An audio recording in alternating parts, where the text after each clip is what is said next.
En introduction, souvenons-nous, c'est le 7 mai 1945, à 2h41, que la reddition de l'armée allemande est signée à Reims, dans une salle du collège technique. Les combats doivent cesser le 8 mai à 23h.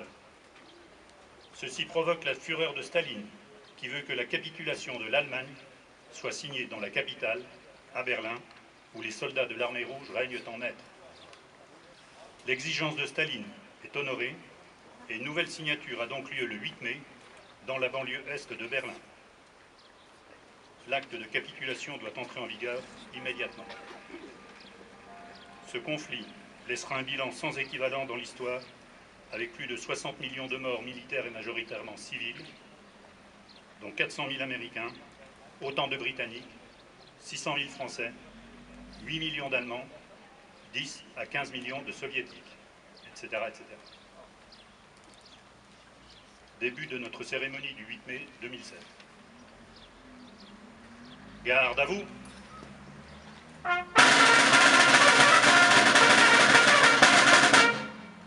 Attention pour les couleurs.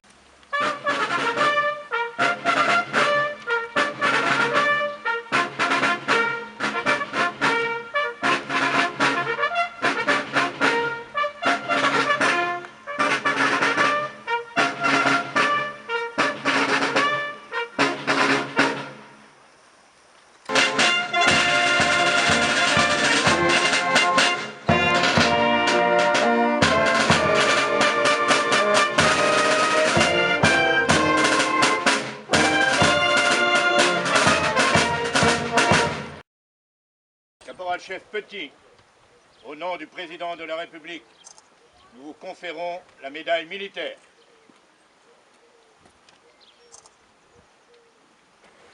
Brigadier Perrin, au nom du président de la République, nous vous conférons la médaille militaire.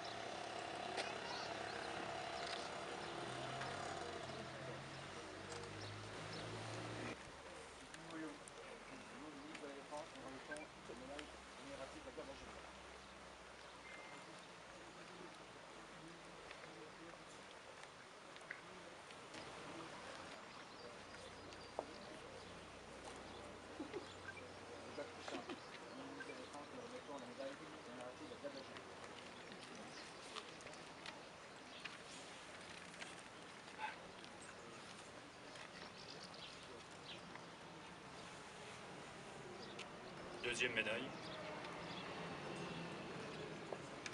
Titre de reconnaissance de la nation.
Ma petite maman chérie, mon tout petit frère adoré, mon petit papa aimé, je vais mourir. Ce que je vous demande, toi, en particulier ma petite maman, c'est d'être courageuse. Je le suis et je veux l'être autant que ceux qui sont passés avant moi. Certes, j'aurais voulu vivre, mais ce que je souhaite de tout mon cœur, c'est que ma mort serve à quelque chose. Je n'ai pas eu le temps d'embrasser Jean. J'ai embrassé mes deux frères, Roger et Rino. Quant au véritable, je ne peux le faire, hélas. J'espère que toutes mes affaires te seront renvoyées. Elles pourront servir à Serge, qui, je l'escompte, sera fier de les porter un jour. À toi, petit papa, si je t'ai fait ainsi qu'à ma petite maman, bien des peines, je te salue une dernière fois. Sache que j'ai fait de mon mieux pour suivre la voie que tu m'as tracée. Un dernier adieu à tous mes amis, à mon frère, que j'aime beaucoup. Qu'il étudie bien pour être plus tard un homme. 17 ans et demi, ma vie a été courte. Je n'ai aucun regret, si ce n'est de vous quitter tous. Je vais mourir avec Tintin, Michel. Maman, ce que je te demande, ce que je veux que tu me promettes, c'est d'être courageuse et de surmonter ta peine. Je ne peux pas en mettre davantage. Je vous quitte tous, toutes, toi, maman, Serge, papa. Je vous embrasse de tout mon cœur d'enfant. Courage, votre Guy qui vous aime.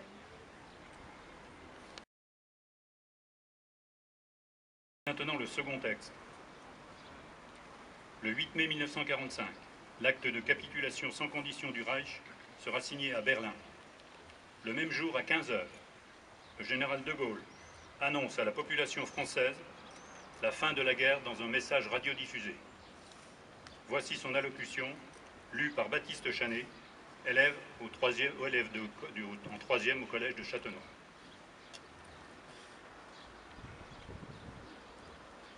La guerre est gagnée. Voici la victoire. C'est la victoire des Nations Unies et c'est la victoire de la France. L'ennemi allemand vient de capituler devant les armées alliées de l'Ouest et de l'Est. Le commandement français était présent et parti à l'acte de capitulation. Dans l'état de désorganisation où se trouvent les pouvoirs publics et le commandement militaire allemand, il est possible que certains groupes ennemis veuillent, ça et là, prolonger pour leur propre compte une résistance sans issue. Mais l'Allemagne est abattue, et elle a signé son désastre, tandis que les rayons de la gloire font, une fois de plus, resplendir nos drapeaux. La patrie porte sa pensée et son amour.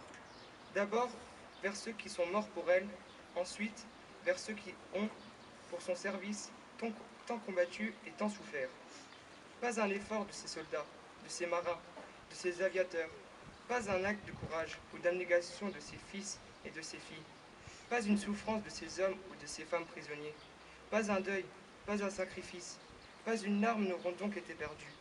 Dans la joie de la fierté nationale, le peuple français adresse son fraternel salut à ses vaillants alliés, qui, comme lui, pour la même cause que lui, ont durement, longuement prodigué leur peine, à leur héroïque armée et aux chefs qui les commandent, à tous ces hommes et à toutes ces femmes qui, dans le monde, ont lutté, pâti, travaillé pour que l'emporte à la fin des fins la justice et la liberté.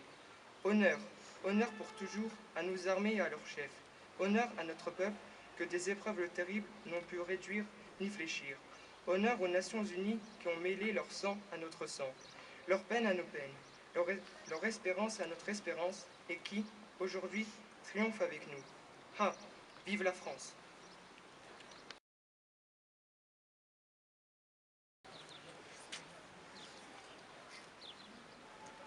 Il y a 71 ans, les hostilités de la Seconde Guerre mondiale prenaient fin en Europe. Mais il a fallu attendre le 2 septembre 1945, avec la capitulation du Japon pour qu'elle cesse sur l'ensemble des continents. Le 8 mai 1945, la France et l'Europe, dont la reconquête de la liberté avait commencé plusieurs mois auparavant, s'apprêtaient à retrouver la paix.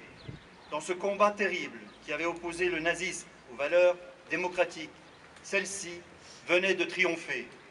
Tout au long du cycle commémoratif du 70e anniversaire de la Seconde Guerre mondiale, qui a pris fin l'an dernier, la France, avec force, a rendu hommage aux femmes et aux hommes qui ont permis la libération et la victoire. Certains avaient fait le choix de la France libre, sur tous les continents. Les forces françaises libres et ces soldats venus d'Afrique n'ont cessé de combattre pour la liberté de la France. Leur souvenir fut particulièrement honoré lors de la commémoration de la libération de la Corse le 4 octobre 2013 et de celle du débarquement en Provence le 15 août 2014. Leur combat avait été mené aux côtés des Alliés venus libérer la France par le débarquement en Normandie. La République française a exprimé le 6 juin 2014 sa reconnaissance éternelle à ces 19 pays, grâce à qui nous vivons en paix et en sécurité aujourd'hui. La lutte fut aussi menée de l'intérieur, dans l'ombre de la clandestinité et de la répression nazie. Ces femmes et ces hommes ordinaires ont choisi la résistance parce qu'ils étaient convaincus au fond d'eux-mêmes des valeurs qu'ils portaient, parce qu'ils cherchaient simplement à servir la France. Elle s'est souvenue d'eux le 27 mai 2015, lorsque Pierre Brossolette, Geneviève de Gaulle, Antonios, Germaine Tillon et Jean Zé, et avec eux l'esprit de la résistance, entraient au Panthéon. La Seconde Guerre mondiale fut marquée par un déchaînement de violence jusqu'alors inconnu dans l'histoire. Durant ces années de guerre, la distinction entre le front et l'arrière a été abolie. Il faut se souvenir aujourd'hui de toutes ces femmes, de tous ces enfants et de tous ces hommes qui ont souffert et qui portèrent cette souffrance jusqu'à leur mort. Les réfugiés, les victimes des bombardements, les prisonniers de guerre, les internés, les déportés. Ces mémoires de courage et de souffrance doivent continuer à vivre au-delà des commémorations, à vivre dans les lieux qui les incarnent, tels que les plages du débarquement, le Mont Valérien, le camp du Struthof, la prison de Montluc, le mémorial de la déportation et celui de la Shoah, bientôt celui du Mont Faron, et aujourd'hui celui du mémorial des civils dans la guerre, Falaise en Normandie, inauguré ce 8 mai 2016. En ce 71e anniversaire de la fin des combats de la Seconde Guerre mondiale, il ne faut pas cesser de visiter et d'arpenter ces lieux qui nous rappellent aussi que de toutes ces souffrances et de tous ces courages est née l'Europe libre et en paix, un héritage dont nous devons rester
Mesdames, Messieurs les élus, Mesdames, Messieurs les représentants des corps constitués, Mesdames, Messieurs les représentants du culte, Mesdames et Messieurs les présidents et représentants des associations, Mesdames, Messieurs les porte-drapeaux, officiers, sous-officiers sapeurs, membres de l'harmonie municipale, enfants des écoles et du collège, Mesdames, Messieurs, je voudrais tout d'abord vous remercier, toutes et tous, pour votre présence et votre participation à cette commémoration qui donne à cette manifestation toute son importance, sa grandeur et son éclat. Saluer l'ensemble des citoyens qui, naturellement, s'associent à cet hommage de la nation. Saluer toutes les associations patriotiques et leurs porte-drapeaux qui ne manquent jamais d'être présents à toutes les manifestations patriotiques, comme pour mieux affirmer, s'il en était besoin, leur attachement à leurs camarades morts pour la France. Saluer le corps des sapeurs-pompiers, soldats d'un autre combat, mais ô combien dévoués, disponibles et volontaires au service des personnes et des biens. Saluer l'ensemble des membres de l'harmonie municipale, partie intégrante de la vie castinienne et de l'animation de nos cérémonies patriotiques, qui n'hésitent jamais à se mettre au service de l'intérêt général pour notre plus grand plaisir musical. Saluer l'ensemble des enfants, et particulièrement Baptiste et Apolline, pour leur participation active au monument et pour l'intérêt qu'ils accordent à ces manifestations et à l'hommage que nous rendons à ceux qui ont donné leur vie pour notre liberté. Saluer l'ensemble des récipiendaires pour la reconnaissance qui leur a été rendue ce matin devant le monument aux morts pour leur engagement et leurs différentes actions. Tout a donc été réuni et orchestré ce matin pour faire de ce rassemblement une très belle manifestation, et je tiens à vous en remercier chaleureusement et vous dire toute la satisfaction qui est la mienne de vous voir si nombreux réunis à cette occasion. Cependant, n'oublions pas que la vocation première de cette manifestation n'est pas d'être belle. N'oublions pas, chers amis, emportés par l'éclat de cette cérémonie, les raisons profondes qui animent cette commémoration, puisant sa légitimité dans notre histoire et dans notre devoir de mémoire. Victor Hugo écrivait « Il faut allumer les grandes dates comme on allume des flambeaux ». Il nous appartient aujourd'hui d'entretenir celui du 8 mai. Car en ce 8 mai 1945, alors que toutes les églises de France faisaient carillonner leurs cloches en signe d'allégresse, le général de Gaulle, par ces mots, s'exprimait sur les ondes « Voici la victoire, c'est la victoire des Nations Unies, et c'est la victoire de la France. L'ennemi allemand vient de capituler devant les armées alliées de l'Ouest et de l'Est. » Ce même jour, à Berlin, le général de Latte de Tassigny signait au nom de la France la capitulation de l'Allemagne nazie. La France était ainsi à Berlin, effaçant la défaite de 1940 et l'esprit collaborationniste. Dès le 18 juin 1940, la République avait dit son refus et sa volonté d'agir pour permettre à la France de se retrouver et de retrouver sa place au sein des grandes nations, afin de porter son message universel et humaniste de liberté, d'égalité et de fraternité. 8 mai 1945, ce jour-là, rayonnait donc de la victoire des valeurs humanistes et démocratiques sur une idéologie raciste et criminelle grâce à ces femmes et à ces hommes qui ont accepté que leur destin individuel s'efface devant le destin collectif de la France. Ainsi prenait fin le plus vaste et le plus meurtrier conflit de l'histoire. 50 millions d'êtres humains qui laissèrent la vie. 5 années de guerre rythmées par les déportations et les exterminations d'enfants, de femmes et d'hommes, simplement coupables d'être nés juifs ou tziganes, d'être des opposants politiques, des infirmes ou des homosexuels. Il y a encore aujourd'hui grand nombre de témoins de ce conflit. Certains d'entre eux sont parmi nous. Combattants et résistants, ils ont tous participé à chasser les armées d'occupation de notre pays et à rétablir la paix. D'autres, beaucoup trop nombreux, ont donné leur vie, tués par cette guerre, ou peut-être pire encore, déportés pour mieux être exterminés, laissant dans la douleur et l'incompréhension un parent, un enfant, un frère, une sœur. Grâce à eux, à leur combat d'hier et à leur témoignage d'aujourd'hui, il nous appartient de ne jamais oublier. C'est ceux qui, comme moi, sont nés après la guerre, doivent se souvenir avec reconnaissance et humilité de cette période. Nous n'avons pas été les témoins directs de cette tragédie. Nous n'avons pas vu les camps et les prisons. Nous n'avons pas vu les champs de bataille. Nous n'avons pas été confrontés à des choix dramatiques, personnels ou collectifs. Pour autant, ce souvenir est une obligation ardente. Il est de notre devoir de ne pas oublier les causes qui entraînent la guerre et les conséquences qu'elle entraîne à son tour. Il est de notre devoir de nous souvenir quelles valeurs nous ont été transmises par ceux qui nous ont précédés. Par cette commémoration, il nous appartient donc aujourd'hui d'entretenir le flambeau du 8 mai et de le donner à notre tour aux futures générations pour que se cultive encore et toujours l'idée que la liberté et la paix sont des valeurs fragiles, toujours susceptibles d'être mises en cause par la folie des hommes. Il appartiendra donc à la jeunesse de veiller sur ces valeurs, plus que jamais. C'est bien dans la mémoire qu'il faut puiser pour préparer l'avenir. Dans cet état d'esprit, permettez-moi de citer quelques mots du préfet Marcel Blanc, ancien combattant volontaire de la Résistance. Je cite : « La mémoire est éducative. Elle apprend que les droits de l'homme imposent les devoirs du citoyen. Elle rappelle que la liberté s'arrête où celle d'autrui commence. Et surtout, la mémoire enseigne que la démocratie, à l'inverse des privilèges, se mérite. La mémoire est donc un exceptionnel outil de travail citoyen. Alors, soyons tous des travailleurs de mémoire et puisse la lumière du 8 mai 1945 éclairer encore longtemps notre route vers un avenir de paix et de liberté. Vive la République et vive la France. Bravo.